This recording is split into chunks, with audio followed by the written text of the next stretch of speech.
Rahmat Nagar division లో మనం ప్రస్తుతానికి ఉన్నాం. సో ఇక్కడ ఉన్నటువంటి కొంతమంది ముస్లిం సోదరులతోనే మరి ఎవరిని గెలిపిస్తారు, ఎవరి వైపు వాళ్ళు ఉన్నారు, వాళ్ళ మెజారిటీ ఓట్లు దాదాపు 1,20,000 ఓట్లు ఉన్నాయి. వాళ్ళ ఎవరికి వేసి గెలిపిస్తారో వాళ్ళని ఒకసారి అడిగి తెలుసు. అన్న ఏంది పరిస్థితి, ఎట్లా ఉంది ఇక్కడ? నమస్తే. ఎట్లా ఉంది పరిస్థితి? పరిస్థితి అంటే మీరు చూడొచ్చు. ఇక్కడ బీఆర్ఎస్ పార్టీకి చాలా మంది ఫిక్స్ అయిపోయినారు మన జూబ్లీస్ కాన్స్టిట్యున్సీలో ఓటేద్దామని. ఉమ్, ఎందుకంటే ఇక్కడ ఖబర్స్థాన్ ఒక ఇష్యూ ఉంది. ఉమ్, ఈరోజు కాంగ్రెస్ పార్టీ వాళ్ళు రేవంత్ రెడ్డి చీఫ్ మినిస్టర్ ముస్లిమ్స్కి క్యాబినెట్ మినిస్టర్ ఇచ్చినారు. జూబ్లీస్లో ఏం ఇష్యూ ఉంది? ఫస్ట్ ఖబర్స్థాన్ ఇష్యూ ఉంది. అది ఇవ్వాలి కదా ఫస్ట్ ముందు.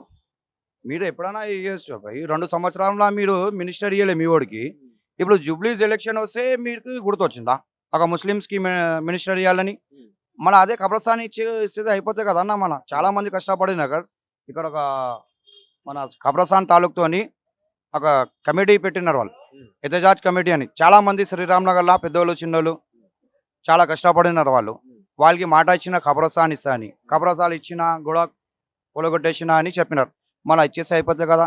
ఈ రోజు మీకు జియో ఉంది, రైట్స్ ఉంది మినిస్టర్ ఇయ్యేదానికి, మళ్ళీ కబ్రస్థాన్ ఎందుకు ఇవ్వలేదు? ఈరోజు ఇస్తే చాలా మంది కూడా అవి ఇష్టపడి మీకు కూడా అవి చలో పోయి రేవంత్ రెడ్డి మాకు కబ్రస్థాన్ ఇచ్చినారు, మంచి చేద్దాం, మనం కూడా అవి ఓడేద్దామని ఆలోచన చేస్తారు. అంటే మీకు ఆల్రెడీ ఇప్పుడు రేవంత్ రెడ్డి గారు ముఖ్యమంత్రి గారు ఇక మీ అజారుద్దీన్ కి ఆల్రెడీ మీ ముస్లిం మైనార్టీ సోదరుడే కదన్న మీ నాయకుడు, మరి ఆయనకు మంత్రి పదవి ఇచ్చింది కదా. మన 2 సంవత్సరాల నుంచి ఏం చేసినారన్న?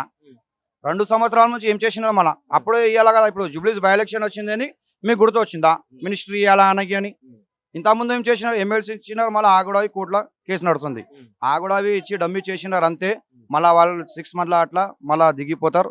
ఇప్పుడు పబ్లిక్కి కన్ఫ్యూజ్ చేసిన జూబ్లీస్లా ఫస్ట్ నీకు ఏముంది? నువ్వు పవర్లో ఉన్నావు, ఒక సీఎం ఉన్నావు, ఇమీడియట్లీ మీరు కబ్రస్థాన్ శాంక్షన్ జియో పాస్ చేయాలా మాకు. జూబ్లీస్లా ఎలక్షన్ ముందుతోని 11 తారీఖు నుంచి ముందు మీరు కబ్రస్థాన్ ఇస్తేనే పబ్లిక్ మీకు ఓటేస్తారు, లేకపోతే ఎయర్ మీకు. ఎంత మెజారిటీ గెలవచ్చు అన్న బీఆర్ఎస్ పార్టీ కాంగ్రెస్ మీద? బీఆర్ఎస్కి 35,000 మీద మెజారిటీ వస్తాయి. ఎందుకంటే గతంలో మీరు చూడొచ్చు, మాగంటి గోపీనాథ్ చేసిన పని చాలా ఉంది ఇక్కడ జూబ్లీస్లో. ఎందుకంటే గుడిసెలు కానీ వాళ్ళకి అమీన్పూర్లో ఇప్పించినారు, సీసీ రోడ్లు కానీ, ఇంకా ఎస్పీ డబుల్ బెడ్రూమ్ కానీ, మళ్ళీ జూబ్లీస్ కాన్స్టిట్యున్సీలో 3,500 ఇల్లులు కానీ చాలా మందికి బెనిఫిట్ అయింది ఇక్కడ. షాదీ ముబారక్ కానీ, కళ్యాణ్ లక్ష్మి కానీ, ఇంకా చాలా మందికి మైనారిటీ గవర్నమెంట్ స్కూల్లో వాళ్ళు కూడా మంచి ఎడ్యుకేషన్ ఇచ్చి, మళ్ళీ వాళ్ళకి బయట దేశం పంపి 20 లక్షలు ఇచ్చి మంచి పేరు తెచ్చుకున్నారు వాళ్ళు కూడా. స్టూడెంట్ కూడా కాంగ్రెస్